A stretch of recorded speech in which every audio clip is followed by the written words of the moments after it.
Good morning, family. I hope everybody is doing really good today. Hope I'm feeling amazing. So I'm doing my morning Bible study, and right now I'm already in the book of Proverbs, but the Lord called me back to 2 Samuel today. So I'm in 2 Samuel chapter 3, and I'm reading about a conversation that is being held between Abner and Ish-bosheth. We just gonna call him Ish. That's a long name. So in this conversation, Ish is confronting Abner, and he's saying, "Are you sleeping with my father's concubine?" Now, first and foremost, the truth is Abner was sleeping with his father's concubine. It was what it was. But immediately, Abner goes into defense mode, and he's like, "Am I a dog of Judah?" Meaning, am I a traitor of our clan? How dare you ask me, what I'm doing? And the truth was, he was doing it. And not only was he doing it, he also was trying to establish himself as an authority figure since the death of Saul. Now, this automatically, made Ish very uncomfortable, because the fact that he just was like, "Well, how dare you confront me about it?" Ish-bosheth immediately backed off, and he refused to say anything again out of fear of Abner. And as soon as I read it, I understood exactly what the Lord wanted me to deliver. This scenario happens all too much. It happens every single day. We live in a society where people want to be able to do what they want to do, but don't want to be called on the immorality of their behaviors, or don't even want to be labeled for what they are, even though their deeds speak to who they are in their mentality. I was getting on the bus just yesterday, and as I was getting on the bus, I noticed that there was this woman getting on the bus. She was older, maybe about 60, 65 years old. I had to kind of help her step into the bus because the lift was a bit too high. Bus was crowded because it was rush hour. Get on the bus, and I noticed all of the disabled seats are taken. But there was one seat in particular where I noticed there was a gentleman sitting there. He couldn't have been no older than about 22 years old. He had some bags with him, maybe about 6 bags. But what I noticed was he was sitting in the seat, disabled seats, and beside him was an empty seat, but those 6 bags were sitting in that seat. We got on the bus. The woman looked like she wasn't really interested in sitting down, so she held on. And since she wanted to stand, I stood close by just in case. The bus is moving and the bus is swaying, and I noticed she just does not have the balance to continue this ride trying to stand, and I have no idea how far she's going. And I can see that the gentleman sees her, and he sees that she's rocking and that she's not really stable on her feet, and he looks her right in her face and just looks away. And I noticed it, and I could not just not say anything. So I said, "Excuse me, sir, do you mind if I help you put your bags on the floor so she can sit down?" And at first he looked at me, and he seemed like he wanted to be upset, but he realized what he was doing. And because I offered to assist him to even move the bags, he was like, "Oh, yes, please." And we moved the bags. We let the woman sit down, and she was able to continue her ride. Now, that is exactly what the Lord calls for you to do.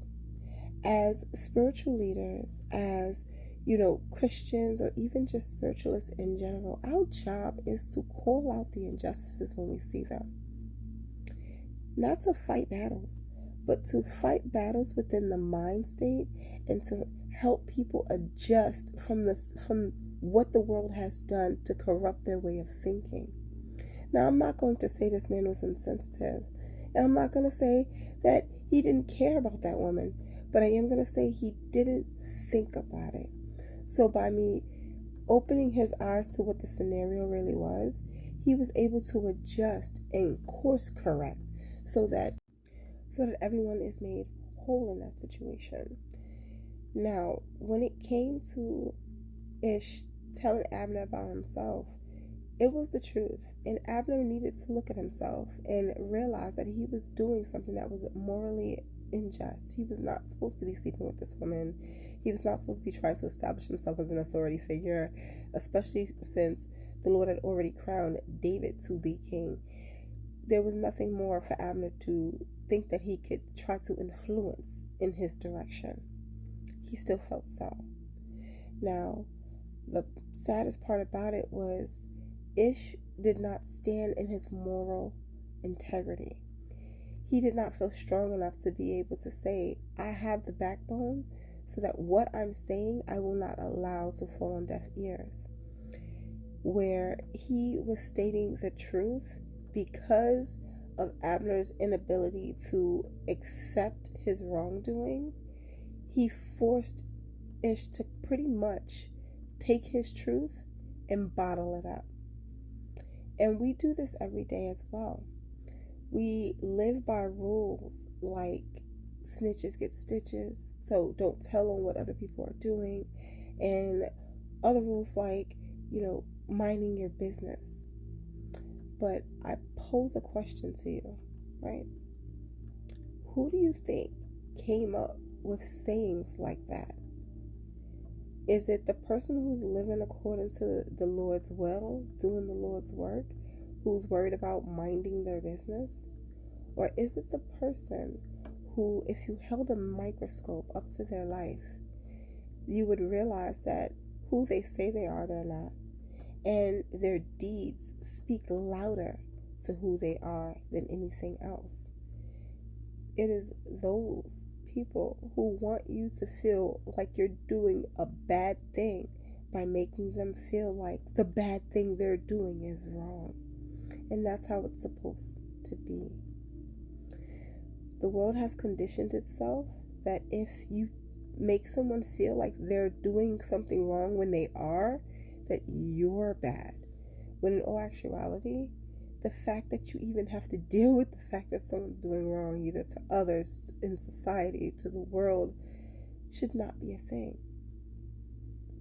So, in a sense, we all have responsibility to helping heal this world by making sure that the deeds that we are providing for the world, as well as others, match up to what the Lord's will is. When it does not match up, we're left with what we see every single day. A corrupt world that is fueled by hatred and malice and negativity in order to feel whole as if you have substance within it. It's time for us to all start speaking out. Now, I'm not saying run to the nearest police station, start telling on people, because yes, there is safety in making sure you do things appropriately. But what I am saying is when something is happening, just like when I'm on the bus, or if I'm walking to the store and I see that, a woman maybe needs her bags helped and carried or whatever, do that. Because you're not doing it for them. You're doing it for you. I'm going to leave this here. I'm going to go to the gym, sip my tea. You guys have a blessed day. Feel free to comment. I would love for this to be a topic of discussion. So let's go ahead and get it. Peace, family.